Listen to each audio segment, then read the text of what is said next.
Қайырлы күн достар, бүгін спаржа мен сиыр еті қосылған өте дәмді салат дайындаймыз. YouTube каналыма тіркеліп, қоңырауша белгісін басып SEO деп таңдап қойыңыздар.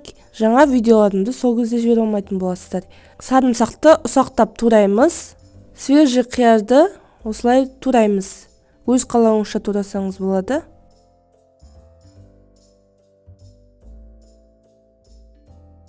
Піскен сиырдың етін ұзынша етіп турап,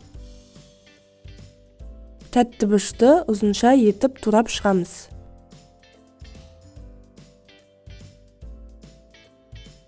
Қызанақты турап шығамыз.